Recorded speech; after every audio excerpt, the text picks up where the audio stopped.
8 دن پہلے چلے آئے ہیں مقتل میں حسین، یوں نبھاتا ہے بڑا آدمی وعدہ کر کے. بہت خوبصورت اشعار ابھی آپ نے سماعت فرمائے سید محمد باقر زیدی کے. میں کانفرنس کو آگے بڑھاتے ہوئے دعوت دوں گا ہماری مجلس صدارت میں اس وقت موجود ہیں ڈاکٹر ارسلان راٹھور صاحب، جو محقق ہیں اور شعبہ درس و تدریس سے وابستہ ہیں اور بطور assistant professor government college university Lahore میں اپنی خدمات انجام دے رہے ہیں. میر تقی میر کی رسائی شاعری کے حوالے سے یہ اپنا مقالہ پیش کریں گے. ڈاکٹر ارسلان راٹھور. السلام علیکم. میں منتظمین کا بے حد شکر گزار ہوں اور بہت خوش ہوں کہ میری استاد بھی موجود ہیں کانفرنس میں، پروفیسر ڈاکٹر بصیرہ امبرین صاحبہ. مقالہ طویل ہے لیکن میں بھی یوں ہی کرتا ہوں کہ اس کے کچھ حصے آپ کے سامنے رکھتا ہوں. یہاں پر پہلے جو مقالہ پیش کیا گیا یا ہم مرثیے کے حوالے سے جتنے مقالے سنتے ہیں اس میں چونکہ ہماری تربیت پہلے سے ہوئی ہوتی ہے، ایک خاص طرح کے ڈھرے پر مرثیہ جو آ گئے اس کو سننے کی اور اس کو داد دینے کی. بہر صورت آج میر یعنی خدائے سخن کا مرثیہ آپ سے توجہ چاہتا ہے. تو حریری نے کہا تھا، عربی شعر ہے اس کا، فلو قبل مبکہا بقیت صبابتم بسعدا شفیت النفس قبل التندم. اگر میں سودا کے عشق میں کبوتری کے رونے سے پہلے رو لیتا تو ندامت میرا توشہ نہ ہوتی. میر آپ کی خصوصی توجہ چاہتا ہے. میں بس اس بات سے، بہت سی باتیں ہیں جو بنیادی طور پہ ایک مرکزی حیثیت ہیں جو شروع میں ہیں، لیکن ان کو چھوڑ کے میں اپنا مقالہ شروع کرتا ہوں اس مقام سے کہ میر کے مرثیے کو پڑھنے میں کئی مشکلیں ہیں. اور میں نے اس مقالے کا عنوان جو ہے وہ میر کا ایک مرثیے کا ٹکڑا، ایک مصرع ہے، طوفان نوح قطرہ طوفان کربلا. یہ میر کا مصرع ہے، طوفان نوح قطرہ طوفان کربلا. میر کے مرثیے کو پڑھنے میں کئی مشکلیں ہیں. بعض مشکلیں 18ویں صدی کے مرثیے کی داخلی ساخت سے تعلق رکھتی ہیں، البتہ اکثر کا تعلق ہماری کج فہمیوں اور فکری حد بندیوں سے. سمت معکوس کا سفر دشوار ہوتا ہے. اس بات سے شاید کسی کو اختلاف ہو، 19ویں صدی میں مرثیے کو جو ترقی ملی اردو ادب میں اس کی دوسری نظیر موجود نہیں. پوری زندگیاں مرثیے پر صرف ہوئیں، مرثیے کے نام پر ادبی گروہ بندیاں اور زبردست مارکوں نے سر اٹھائے. یہ ہمارے ادب کا علیحدہ اور قائم بالذات باب ہے. مرثیہ صنف سے بڑھ کر ادارہ بن گیا. فی زمانہ انیس و دبیر کے مرثیوں سے معکوس سمت کی مسافت میں شدید دشواری ہے. بالفرض ہم اس مسافت کا آغاز بھی کرتے ہیں تو مرتقی ڈھانچوں کو ذہن سے نکالنا امر محال ہے. میر کے مرثیے سے معاملہ کرنے کے لیے ذہن کی تخلیقی صفائی ضروری ہے.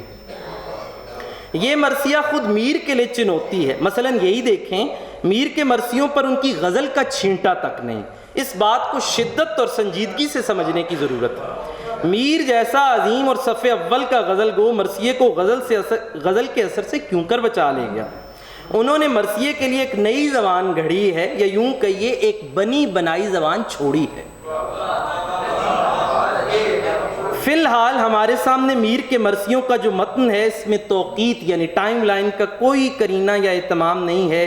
میر نے کس عمر میں مرثیہ گوئی شروع کی اس کا کوئی مسکت جواب ہمارے پاس نہیں. سید مسیح الزمان کا مرتب کردہ نسخہ جو لکھنؤ سے چھپا اور کلب علی خان فائق کا مدون دیوان اس کی جلد پنجم جو لاہور سے چھپی تقریباً ایک جیسے ہیں. البتہ دیوان میر کی جلد پنجم جو لاہور سے چھپی ہے وہ سخت ناقص ہے اور اس کو پڑھتے ہوئے دل کو دکھ ہوتا ہے کہ مرثیے میں ایسی اغلاط ہیں. میر نے 40 اور کچھ لوگوں کے قریب 41 مرثیے کہے. ان میں 6 سلام بھی ہیں جو اسی ذیل میں رکھے جاتے ہیں. متن کی داخلی شہادت بھی بتاتی ہے کہ میر نے مرثیہ کہنے کا آغاز غالباً بڑھاپے میں کیا. ایک جگہ لکھتے ہیں، ہر چند شاعری میں نہیں ہے تیری نظیر، اس فن کے پہلوانوں نے مانا تجھی کو میر، پر ان دنوں ہوا ہے بہت تو ضعیف و پیر، کہنے لگا جو مرثیہ اکثر بجا ہوا. اس بند سے 2 معنی اخذ ہوتے ہیں. اول کہ میر کے دور میں مرثیے کو الگ صنف کے طور پر وقار حاصل نہیں ہوا تھا. دوسرا انہوں نے مرثیہ تاخیر سے کہنا شروع ہوا. تیسرے مصرے کے پر کو دیکھیے، پر ان دنوں ہوا ہے بہت تو ضعیف و پیر، اس سے میر کی قدرت شعری میں کمی کا اعتراف معلوم ہوتا ہے۔ اس مصرع میں ایک معروف قول کا کنایہ بھی ہے بگڑا شاعر مرثیہ کو۔ نیر مسعود نے اس قول کی عملی صداقت کی تردید کی ہے، البتہ یہ بات انہوں نے بھی تسلیم کی ہے کہ دلی اور لکھنؤ کی ادبی فضا میں یہ قول ہمیشہ معروف رہا ہے۔ تا وقتے کے انیس و دبیر نے ایسے کسی مقولے کی عملی گنجائش نہیں چھوڑی۔ اب لیکن اس بند سے ایک اور بالکل مختلف معنی جو برآمد ہوتے ہیں وہ دیکھیے۔ مشرقی تہذیب میں بڑھاپا ایک طرح سے مراجعت کا لمحہ تصور ہوتا ہے۔ مصفی کا مصرع ہے، انزوا خوب ہے اب وقت حقیری آیا، جس قدر یہاں وہاں کے کام کرنے تھے کر لیے، کھل کھیلنا تھا کھیل لیا، اب واپسی کی راہ دیکھنی چاہیے، دم واپسی برسرے راہ ہے، عزیز و اب اللہ ہی اللہ ہے۔ میر نے خود کہا بڑھاپا دہلیز تک کہاں پہنچا، مرثیہ کہا جائے، ذکر آل بیت میں مشغول رہا جائے۔ میر کے مرثیے شخصی مرثیے نہیں ہیں، انہوں نے متاخرین کی طرح کربلا کے کرداروں کے قائم بذات مرثیے نہیں لکھے، نہ ہی اس وقت تک مرثیے کے اجزاء کی ترکیب بندی ہوئی تھی۔ مرثیے کا آغاز، یہ بڑی اہم بات ہے، عموماً حیرت کے اظہار سے ہوتا ہے۔ آخر کربلا جیسا حشر انگیز واقعہ کائناتی زمان و مکان میں کیوں کر وقوع پذیر ہوا؟ پھر کیا یہ دھوم ہے کہ جہاں ہے سیاہ تمام؟ پھر کیا یہ ماجرا ہے کہ ہے صبح جیسے شام؟ پھر کیا یہ مجھلا ہے کہ حیراں ہے خاص و عام؟ پھر کیا یہ حشر ہے کہ جہاں میں ہے دھوم دھام؟ پھر کیا ہے یہ خیال سرے دور چرخ میں جس سے نہیں زمین کے مرکز کا ایک مقام؟ سینٹر آف گریوٹی چلی گئی ہے۔ اتنا بڑا واقعہ پہ زہرا کے دل کا لخت محمد کا نور عین، اسلامیوں کے ظلم سے مارا گیا حسین، اسلامیوں کے ظلم سے مارا گیا حسین۔ سبھی مرثیوں میں اس حیرت کا بیان ہے۔ تأمل کیجئے تو میر کی حیرت دو دائروں کو محیط ہے۔ اس کا اولین مخاطب خدا یا فلک ہے۔ اس باب میں میر نے کافی سخت باتیں کی ہیں، یہ باتیں توحید کے رائج اور راجع تصور کے خلاف ہیں، لیکن میر کے مذہبی تصورات کی تقلیب کا واقعہ ذہن میں ہو تو بات سمجھ آ سکتی ہے۔ ذکر میر میں میر نے خود کو فاطمی کہا ہے، جن کے آباء و اجداد حجاز سے سفر کر کے آئے ہیں۔ البتہ بہت سے لوگوں نے اس بات کا انکار بھی کیا ہے۔ قاضی عبد الودود کا لہجہ بہت تلخ ہو گیا۔ نیر مسعود کا مضمون ذکر میر کا بین السطور بھی صورتحال کو کنائے کے طور پر واضح کرتا ہے۔ نثار احمد فاروقی نے ایک بے حد اہم نتیجہ نکالا ہے کہ میر کی اپنے ماموں خانِ آرزو کے ساتھ جو لڑائی ہے، اس لڑائی میں اصل معاملہ تبدیلی مذہب کا تھا۔ اب معاملہ یہ ہے کہ میر اپنے والد کو جب پیش کرتے ہیں ذکر میر میں تو اس میں وہ بڑی تذبذب کا شکار ہیں۔ ایک طرف ان کا اپنے والد کے ساتھ تعلق ہے، وہ جانے نہیں دیتے، وہ محبت چھوٹ نہیں سکتی۔ دوسری طرف ان کے لیے ضروری خیال کرتے ہیں کہ والد کو کسی طرح اثنا عشری ثابت کیا جائے۔ اب میر کی حیرت مذہبیات کے میدان میں ایک پختہ کار کی حیرت نہیں بلکہ نو وارد کی ہے۔ کہنا پڑتا ہے وہ غالب کی طرح ابھی اس نقطے تک نہیں پہنچ پائی۔ بزم ترا شم و گل خستگی بو تراب، ساز ترا زیرو بم مارکہ کربلا۔ خدا کی بے نیازی یہ ہے کہ تیری بزم جو ہے اس میں سجائے جانے کے قابل پھول اور روشنی بوتراب کی خستگی ہے، اور تیری بزم میں پس منظر کے طور پر بجنے والی موسیقی کربلا کے میدان میں شمشیروں کی آواز سے پیدا ہوتی ہے۔ کیا بے نیازی ہے! بزم ترا شمو گل خستگی بو تراب، ساز ترا زیرو بمیں مارکہ کربلا۔ اس حیرت نے میر سے نت نئے مرقع کھنچوائے ہیں۔ مثال کے طور پر میر کا ایک مرثیہ ہے اور وہ عجیب و غریب مرثیہ ہے۔ اس میں ابھی کربلا کا واقعہ رونما نہیں ہوا، کچھ دن رہتے ہیں اور میر آسمان کو مخاطب کر رہا ہے کہ ابھی بھی وقت ہے، بچ جاؤ اس واقعے سے ورنہ قیامت تک کوئی جواز باقی نہ ہوگا۔ ذرا سنیے، خاک تیرے فرق پر اے بے مروت آسماں، خاک تیرے فرق پر اے بے مروت آسماں، ایک قطرہ آب کو ابن علی دیتا ہے جان، بھائی بیٹے اس کے مارے جاتے ہیں کیا نوجوان، کھول چشمے میرو ماں پھر وقت ملتا ہے کہاں، جان سے جب ہاتھ دھو بیٹھے گا یہ تب کیا حصول، فائدہ جو تشنہ لب دریا کنارے ہو ملول، اب بھی ہے وقت مروت شاد کر روح رسول، ورنہ اس خورشید کے ڈوبے سیاہ ہوگا جہاں، کر مروت رنج و غم سے اس مسافر مسافر کو نکال، حاصل اس دم کیا ہے جس دم قطع ہو جائیں نہال، گل جھڑیں بوٹے کٹیں غنچے ہوں یکسر پائمال، خاک سیز باغ کی دیوے اڑا باد خزاں۔ اس پہلو کے حوالے سے انہوں نے ترکیب بند مسمن میں ایسا شعر نکالا ہے کہ روح کانپ اٹھتی ہے۔ یا رب جواب داور محشر کہے گا کیا، یا رب جواب داور محشر کہے گا کیا، بولے گا جب کہ ہلکے بریدہ سے یہ جوان، کیا محشریں اٹھیں گی الہی جو حشر کو، ہوگا یہ کشتہ ساتھ محمد کے جو رواں، روح القدس نہ سامنے ہوگا رسول کے، ہوگا حسین روبرو زہرا ملول کے۔ آخری شعر قیامت کا ہے، روح القدس کا رسول کے سامنے نہ آنا غضب کا منظر ہے۔ فرشتوں کا سردار جو ہمیشہ انبیاء و معصومین کی اعانت و پناہ کے لیے اتارا جاتا رہا، حسین کو نہیں بچا سکتا۔ اللہ اللہ، ہوگا حسین روبرو زہرا ملول کے۔ میر نے دو سادہ مصروں میں جبریل کے دل کی حسرت کا لہو نچوڑ دیا ہے۔ اس حیرت سے میر نے صبح نشور کے چند نقشے بھی ترتیب دیے ہیں۔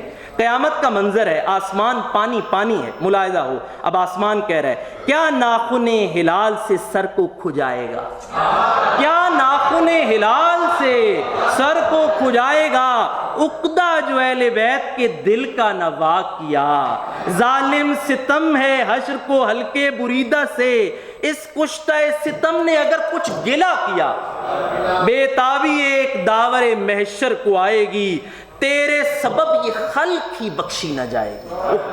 پہلے مصرے کی استادی دیکھیے، آسمان کی شکل سر سے مماثل اور گول ہوتی ہے، خصوصاً ایسا سر جو بے بال ہو۔ بے بال کے سر میں ایک نوع کی بوسیدگی اور بے تہی رکھ کر پہلی رات کے چاند ہلال کی تیزی کو ناخن سے تشبیہ دی، اور پھر اس کاٹدار ناخن سے کھوپڑی کو خجلت سے کھجاتا ہوا دکھا دیا۔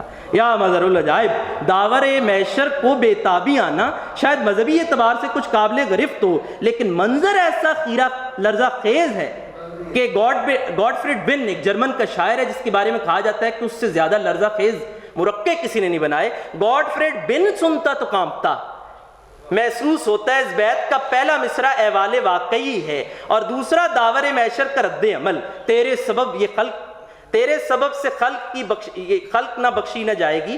یہ مصرع سمجھنا کار دیگر ہے۔ حسین کی قربانی بلا شبہ کائنات کی سب سے بڑی قربانی ہے، لیکن نعوذ باللہ یہ مقصود نہیں اس قربانی کے غصے میں خلق اور غایت کائنات ہی کو نیست و نابود کر دیا جائے۔ پہلے مصرے کی بےتابی کا عملی نمونہ دوسرے مصرے کے سوالیہ اور باجواز لہجے میں تیرے سبب سے خلق یہ بخشی نہ جائے گی، یعنی نوع انسانی گناہوں میں اس درجہ آغشتہ ہے کہ شہادت حسین کے علاوہ اس کے بخشے جانے کی کوئی راہ نہیں۔ یہ بحث تو ہوئی حیرت کے پہلے دائرے کی۔ حیرت کا دوسرا دائرہ ان شقی القلب لوگوں کو سمجھنے پر محیط ہے جن کے ہاتھوں یہ دلخراش واقعہ پیش آئے۔ دوبارہ عرض کروں، یہ حیرت بھی نو وارد کی حیرت ہے جو مرکز تک پہنچنے سے پہلے شمال و جنوب کے منطقوں کی سیر کرتا رہا، یعنی تبدیلی مذہب سے پہلے۔ میر نے 41 مرثیوں میں 15 سے زائد بار اس گروہ لعین پر حیرت کی ہے۔ میر نے اس طبقے کے لیے ایک اصطلاح گھڑی ہے جو میں نے پہلے مرثیے میں نہیں پڑھی، اور وہ اصطلاح ہے اسلامی۔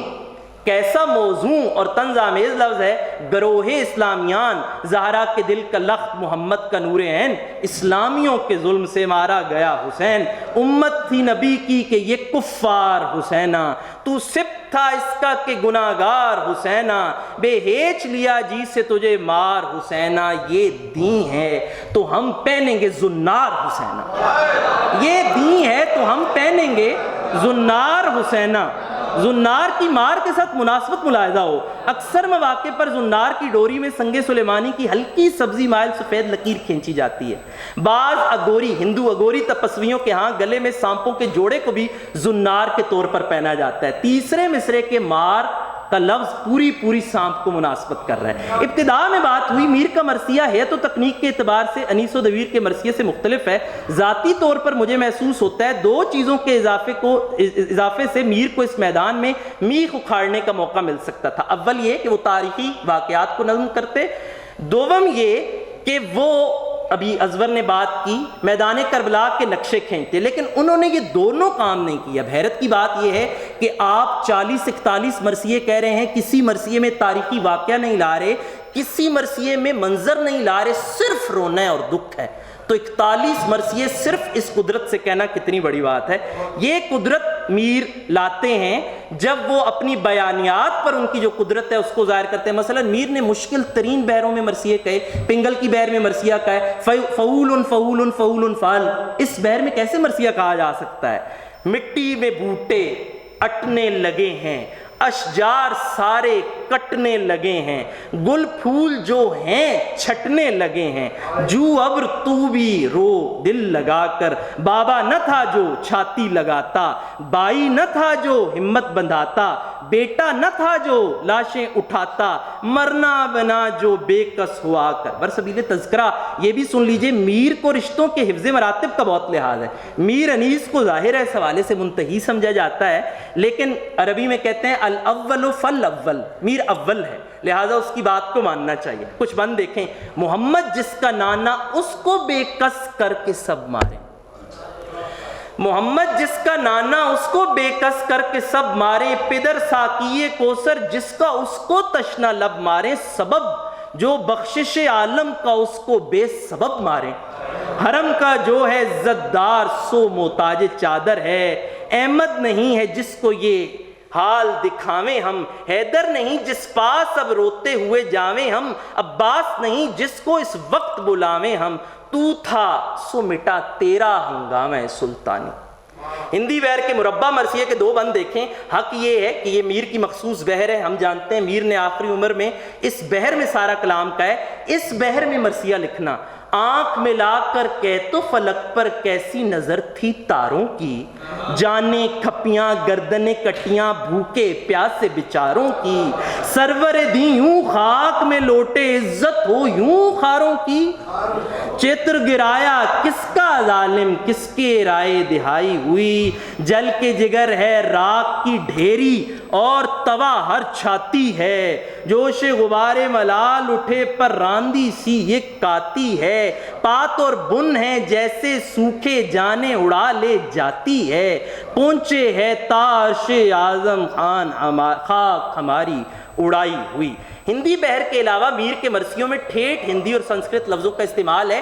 میں نے اس پر بہت بات کی ہے. اس وقت ہندوستان میں ایک انگریزی کے شاعر ہیں, ہندو شاعر ہیں, ہوسکوٹے ان کا نام ہے. انہوں نے پچھلے سال ایک بہت اہم خطبہ دیا ہے میر کے حوالے سے. اردو والوں نے آج تک یہ بات نہیں کی کہ میر آگرہ کے جس محلے میں پیدا ہوئے اس میں کم سے کم 9 زبانیں بولنے والے لوگ تھے, اردو, فارسی اور عربی کے علاوہ, جس میں سنسکرت, اودھی, کھڑی بولی, برج یہ ساری تھیں. ان چیزوں نے میر پر کیسے کیسے اثر ڈالے ذرا دیکھیے. کیا کہیے تیرے مر گئے عزت ہے نہ آدر, سر پر رہا میجر و چھوٹی نہیں چادر, نئے یار نہ داور نہ کوئی خیش و برادر, کس سے کریں ہم درد دل اظہار حسینہ. جناب قاسم کے نکاح کے موقع پہ, اب یہ روایت کچھ لوگ مانتے ہیں کچھ نہیں, لیکن میر نے نظم کیا, کس پردگی کے میجر بسر تھا, سینے میں کس کے اس دم جگر تھا, بزم عروسی ماتم کا گھر تھا, اچرج ہوئی تھی یہ کت خدائی. اچرج بہت ٹھیٹھ سنسکرت کا لفظ ہے, کسی چیز کے انوکھے ہونے کو کہتے ہیں. اب بیچ میں میر نے بہت سی, جس طرح انیس کی ہاں رسمیں ہیں ہندوستانی, اس کا بہت بیان ہے, میں نے تفصیل میں لکھا ہے وہ رسمیں کیا ہوتی ہیں, بہرحال ان سب کو چھوڑ رہا ہوں. ایک آدھ شعر دیکھیے, یہ بڑا اچھا لفظ ہے. لاہور میں کسی زمانے میں سبھا ہوتی تھی, لوک سبھا, سبھا تنتر, اور یہ بڑا اچھا لفظ ہے سنسکرت کا جس کے معنی بیک وقت, جگہ کے بھی ہیں اور جگہ میں سمٹے ہوئے وقت کے بھی ہیں. جراحتوں سے تھا یاقوت رنگے خون جاری, حسین ہائے تیری اٹھ گئی سبا ساری. سبا یعنی گویا حسین کی سبا میں زمان و مکان دونوں کی وسعتیں ڈوبتی ہوئی معلوم ہوتے ہیں. اب ایک اور بہت بڑا مسئلہ ہے کہ میں خود حیران ہوا کہ 40 مرثیوں میں سے 31 مرثیے چاہے جہاں سے وہ بند شروع کرتے ہیں جناب عابد علیہ السلام کی طرف لے جاتے ہیں. مجھے بڑی حیرت ہوئی کہ یہ کیا ماجرا ہے. اور دیکھیے ذرا اس ایک ہندی لفظ کو, اس چرخے سیارو نے آج فتنے کو سنکارا, اس ظلم میں رسیدہ کو کن سختیوں سے مارا۔ سنکارنا شعلے کی چٹخ کو کہتے ہیں، یہی مقصود ہے، لیکن ہندی میں سنکار آسیب کو بھی کہا جاتا ہے، ایسا آسیب جو جان کو نہ چھوڑے اور معمول کو مٹی کر دے۔ سنکار کا پورا اشتباہ موجود ہے۔ ظاہر ہے یہ میر کا خاص انداز ہے، غزل میں میر اس کے بغیر لقمہ نہیں توڑتے۔ مرثیے میں اگرچہ انہوں نے اسلوب کو بدلا ہے، لیکن معنی آفرینی کے کرشمے جگہ جگہ سرترازی کرتے ہوئے دکھائی دیتے ہیں۔ ایک شعر دیکھیے، میدان میں امام کا جسم ٹکڑے ٹکڑے ہے، میدان میں تن سے دست و بغل ہو رہے ہیں زخم، میدان میں تن سے دست و بغل ہو رہے ہیں زخم، ہوتی نہیں ہے لاش نبی زادہ یک کنار۔ اس شعر کو سمجھیے، پہلا مصرع ایسا شاندار ہے کہ بڑے بڑوں کو اس پر رشک ہوتا۔ دوسرے مصرع کی استادی دیکھیں کہ دست و بغل کی رعایت سے کنار لائے ہیں۔ کیسی غضب کی بات ہے کہ زخم کثرت لخت و پارا کے باعث دست و بغل تو ہو رہے ہیں لیکن یک کنار نہیں ہو رہے۔ یعنی یک کنار کے معنی صرف ملنے کے نہیں، نامیاتی ترکیب میں ڈھلنے کے ہیں۔ سلیم کوثر نے کہا تھا، میں جب اپنی ذات ہی میں جل بجھا تو یہ کھلا، شرط جلنے کی نہیں تھی کیمیا ہونے کی تھی، شرط جلنے کی نہیں تھی کیمیا ہونے کی تھی۔ اور دست و بغل اتنا اہم اور بلیغ لفظ ہے کہ میر نے اس کو غزل میں بھی غالباً چھٹے دیوان میں ایک جگہ برتا ہے، وہ میں نے لکھا نہیں لیکن مجھے یاد آ گیا، ہر جزر و مد سے دست و بغل ہوتے ہیں خروش، کس کا ہے راز بحر میں یا رب کے ہیں یہ جوش۔ یعنی اور لگتا ایسا ہے کہ کہیں نہ کہیں اس کے پیچھے بھی آئمہ کا دکھ اور رنج موجود ہے۔ اچھا اب تشبیہ ہے میر کی دیکھیے، ایوان یوں تلف ہوئے کٹتی ہے جیسے گھاس، انصار اس طرح کٹے وحشی ہوں جو اداس۔ دونوں مصروں کی تشبیہ نادر الخیال ہے، رنگ کی مناسبت سے گھاس کا کٹنا، وحشی اور اداس میں کول و محال کی صورت۔ وحشی سامنے کی بات ہے، غم سے یا مروجہ غم سے دور ہوتا ہے، اس کے الرغم اداسی تہذیب کی عرفہ اور باہنر کیفیت کا نام ہے۔ کربلا ایسا سانحہ ہے جو وحشیوں تک کے اندر گداخت پیدا کر دیتا ہے۔ میر نے مصائب کے بیان میں گریہ کرنے کی تہذیب پر بھی شعر نکالے ہیں۔ ظاہر ہے ان سے سبق اندوزی کی ہمیں سب سے زیادہ ضرورت ہے۔ جو تعزیت کی ہو مجلس بکا کیا کرو یارو، غمیں جو تعزیت کی ہو مجلس بکا کیا کرو یارو، غمیں حسین میں چپ کے رہا کرو یارو، بجائے چشم بھی اب گوش وا کرو یارو، کہ سر گزشت کہے ہے سرے جدائے حسین، کہ سر گزشت کہے ہے سرے جدائے حسین۔ ذرا اس کو سمجھیے، میں نے کہا تھا کہ آج جو ہم اس موضوع پہ بات کر رہے ہیں، ہم انیس سے پیچھے گئے ہیں، انیس کا لہجہ ہمیں باندھ کے رکھے ہوئے، ہم کوئی اور بات سنتے نہیں ہیں، لیکن انیس سے پیچھے جائیے ذرا، کیا کہ دوسرے مصرے کو ہر دو طرح سے پڑھ سکتے ہیں۔ غم حسین میں چپ کے رہا کرو یارو، غم حسین میں چپ کے رہا کرو یارو۔ حسین کا گریہ کائنات کا وہ گریہ ہے جو اپنے رونے والوں کی آواز کو ابدی غم کی خاموشی سے آمیز کر دیتا ہے۔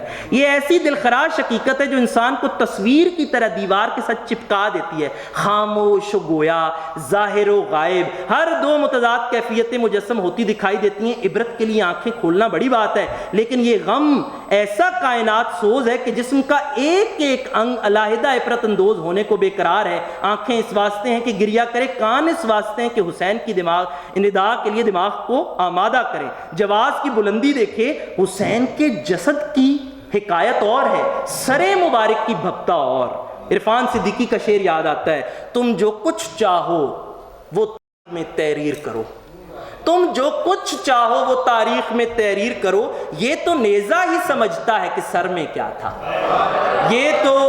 یہ تو نیزہ ہی سمجھتا ہے کہ سر میں کیا تھا۔ میں نے اوپر عرض کیا ہے میر نے کئی مقامات پر آسمان اور تقدیر کو مورد الزام ٹھہرایا، ایک مقام پر عرش کا لفظ استعمال کیا ہے۔ اقبال یاد آتا ہے، اقبال کے مصرے کو ہم سارے بہت پکڑتے ہیں، فارغ تو نہ بیٹھے گا وحشت میں جنوں میشر میں جنوں میرا۔ اب ذرا میر نے کیا کہا ہے، گھر کی خرابی عرض کروں یہاں کے اپنا حال، یا وہ کہوں حسین کا پایا جو خون بہا، یعنی گرانی توق کی جس سے رکے ہے دم، ہو چاک سینہ کاش کے آوے تنک ہوا، یہ سن نہاد دہر سے اٹھی اکاگ تند۔ حسین کی شہادت کا سن کے کیا ہوتا ہے، یہ سن نہاد دہر سے اٹھی بڑکی اکاگ تند، ہر یک زمانہ جس کا پرے عرش سے گیا، نوری و ناری آدمی حیوان اور تیر ان سب کو ایک کان میں بھسمنت کر دیا. آیا یہ شعر دیکھیے, آیا ہمارے وہم پریشان خیال میں لپٹے ہیں جا کے شعلے بدامان کبریا, لپٹے ہیں جا کے شعلے بدامان کبریا. سچ یہ ہے یہاں میر کی ذہانت کام آئی ہے. دامان کبریا سے لپٹتے شعلوں کو حقیقت حال میں پیش کرنے کی بجائے ان کی فکر انگیز عقل نے وہم پریشان خیال کی پناہ لے لی ہے. یہ سارے شعر اس قابل ہیں کہ ان پر تفصیلی بات ہو, لیکن ظاہری سی بات ہے وہ مقالے میں ہے. اب میں ایک دو شعر بند پڑھنا چاہتا ہوں جی. غافل نہ رہ سپیر کے فتنہ بپا ہوا, نکلا ہے خیمہ شام کو شاہ کا جلا ہوا, جس سے تناب تھے رگے جان جبرائیل کے. یعنی حسین کے خیمے کے تناب کو جبریل کی رگ کہہ دینا, آپ اندازہ کیجیے. سو خیمہ کربلا میں رہا ہے گڑا ہوا, شاہ کے خیمے کی تناب کو رگے جبرائیل سے تشبیہ دینا لطافت شعری اور باریکی فکر کی انتہا ہے. ناصر کاظمی نے میر کے بہت بعد موضوع بدل کر کمال شعر نکالا. تناب خیمہ گل تھام ناصر, کوئی آندھی افق سے آ رہی ہے. ناصر میر کے حافظ تھے, کیا خبر یہ شعر انہیں میر کے مصرے سے ہی سوجا ہو. اس مرثیے میں کربلا جیسی مصیبت کے لیے تمام کائنات کی قربانی کو چھوٹا قرار دیتے ہوئے لکھتے ہیں, کاش اس گھڑی زمین پہ گرا ہوتا آسمان, کاش اس گھڑی زمین پہ گرا ہوتا آسمان, کاش اس گھڑی جہاں سے گیا ہوتا یہ جہاں تھا, بال بال اس کا رگے جانے مصطفیٰ, تر کرتے خون میں کاش کے حوروں کے گیسواں, جنوں ملک تمام کیے ہوتے قتل, کاش چھوڑا نہ ہوتا کاش کے انسان کا نشان. مصائب کے حوالے سے ایک حیرت انگیز, بس یہ آخری بات بیان کر کے, امر میر کے تمام مرثیوں میں روبہ عمل ہے وہ ہے جو میں نے پہلے کہا کہ ہر مرثیے میں وہ بات کہیں سے شروع کریں جناب عابد علیہ السلام کی طرف پہنچ جاتے ہیں. اب ان کی بے دوائی کا بڑا ذکر کرتے ہیں, یعنی ان کے پاس کوئی شخص نہیں ہے وہ ایک دکھ ہے, ان کی بے دوائی ہے. اب ہم جانتے ہیں کہ غالباً مذہبی طور پہ اس کی تعبیر یہ کی جاتی ہے کہ جناب عابد نہ کربلا سے پہلے کبھی بیمار ہوئے نہ اس کے بعد ہوئے, یہ تو خدا کی حکمت تھی تاکہ آئمہ کے سلسلے کو بچا لیا جائے. اب میں اس کے دو بند پڑھتا ہوں کہ جس میں وہ آپ دیکھ سکیں. رخصت نہ تھی کہ مردہ اس کا اٹھا کے جاوے, مہلت نہ تھی کہ گھر کے لوگوں تئیں چھپاوے, فرصت نہ تھی کہ رسم میت کی کرنے پاوے, ہر گام ذوف تن نے 100 مرتبہ گرایا. یہ بند رخصت, مہلت اور فرصت کی جامع تعریف مہیا کرتا ہے. رخصت غم کی تخفیف کا نام ہے, مہلت رنج کی سست روی ہے, اور فرصت فراغت قلبی کی تعبیر ہے. ظاہر ہے کربلا کے شہداء کو وقت مخصوص کے بعد یہ تینوں سہولتیں مہیا ہو گئیں. جناب عابد پر تینوں آزمائشیں بیک وقت اتریں. کمال بات یہ ہے میر نے اس بند میں تینوں نعمتوں کا تعلق خرام یعنی چال سے جوڑا ہے. مردہ اٹھانے کے لیے چلنا شرط ہے, گھر والوں کو چھپانے کے لیے بھاگ دوڑ لازم ہے, میت دفنانے کے لیے کنج عافیت ترک کرنا پڑتا ہے. چوتھے مصرے کے گام اور گرانے میں چال اور پاؤں کا کنایا ہے. میر کے مرثیے لفظ کو برتنے کی اعلیٰ تربیت گائے ہیں. میر کے مرثیوں سے بے رغبتی مرثیے کے پورے اسلوب سے بے رغبتی ہے. اب وہ دو بند بس جو دوائی کے حوالے سے ہیں. اسیر بلا مردمان حرم, پدر مردہ سجاد ننگے قدم, نہ پہنچی مرض میں دوا بھی بہم, نہ اپنا کوئی کہ کرے مشتمال. مشتمال کے یہاں دو معنی ہیں, ایک دوا کو بھی کہتے ہیں, ملنے والے کو بھی کہتے ہیں. عربی میں جا کے مستمال ہو جاتا ہے جسے تسلی دی گئی ہے. ایک بند اور, اے والے آبدین سے کریں ہم سو کیا مقال. بس آخری بند, بہت کچھ پڑھا ہے تعویرات کے نام پر, بس آخری بند. اے والے آبدین سے کریں ہم سو کیا مقال, آگے ہی تھا بدن کا مرض سے تباہ حال, قیدی جو راہ جاتے ہوا اور پائے مال, ناموس کی خرابی نے دونا سکھا دیا. بس دونا لفظ کے بارے میں بیان کر کے جاتا ہوں. سامنے کی بات ہے کہ امام کربلا سے پہلے بیمار نہ تھے. دوا کا ذکر مضمون آفرینی کی غرض سے ہے, ظاہری سی بات ہے امام کو دوا کی کیا ضرورت. میر نے جناب عابد کے باب میں اس بات کا کثرت سے ذکر کیا ہے کہ ناموس اور عزت و حرمت میں تخفیف کے خیال نے انہیں مزید رنجیدہ کیا تھا. ملحوظ رہے آج ہم ناموس سے صرف حرمت مراد لیتے ہیں. میر کے عہد میں ناموس کے معنی ناموس زنان سے مخصوص تھے. فارسی میں ناموس زنان خانہ کو بھی کہتے ہیں. دونا سکھانا کتنا اہم ہے. دونا اردو میں لکھنؤ میں باقاعدہ طور پہ اس چیز کو کہتے تھے جس پر دوا کی پڑیا کو کہتے تھے جس پر دوا باندھی جاتی ہے. اور حکیم کیا کرتے تھے, کیلوں کے ٹکڑے پہ عموماً دوا باندھتے تھے. تو یہ باقاعدہ آپ کو تاریخ الاطباء میں ملے گا کہ بعض کسی خاص بیماریوں کے اگر بیمار ہوتے تھے تو ان کے دونے کو دوبارہ سے خشک کر کے اسی میں دوائی باندھی جاتی تھی. تو میر نے جو لفظ استعمال کیا ہے ناموس کی خرابی نے دونا سکھا دیا، یہ دونا ڈبل دگنے کے معنی میں بھی ہے، اور یہ دونا امام کی بیماری کی رعایت اور مناسبت کے حوالے سے بھی ہے. تو بس ایک آخری بات یہ کہنا چاہتا ہوں، بہت سے اس میں یعنی یہ لکھتے لکھتے جو ہے وہ 20-25 صفحے کا چلا گیا. میر کے مرثیے پڑھنے کی چیز ہیں. ہمارے ہاں مرثیہ جو کہ بہت بڑی روایت ہے سننے کی تہذیب کی اعلیٰ ترین چیز ہے. میر کا مرثیہ پڑھنے کی شے ہے. آپ اسے پڑھیں، اس کے لفظ دیکھیں، لفظوں کے در و بس دیکھیں، ان کی رعایات دیکھیں. میر وہ شاعر ہے. آخری شعر سناتا ہوں جو غزل میں کہتا ہے. یہ شعر مجھے بہت بعد میں سمجھ آیا، اور میں نجم الغنی رامپوری کی کتاب 5 جلدوں کی تاریخ اودھ پڑھ رہا تھا. وہ کہتا ہے گر یار میر اہل ہے تو کام سہل ہے، گر یار میر اہل ہے تو کام سہل ہے، اندیشہ تجھ کو یوں ہی ہے اپنی نجات کا. یہ مجھے جس دن پتہ چلا کہ 18ویں صدی کے لکھنؤ میں میر اہل سے مراد جناب علی علیہ السلام لیا جاتا تھا. گر یار میر اہل ہے تو کام سہل ہے، اندیشہ تجھ کو یوں ہی ہے اپنی نجات کا. بہت شکریہ. جی بہت شکریہ.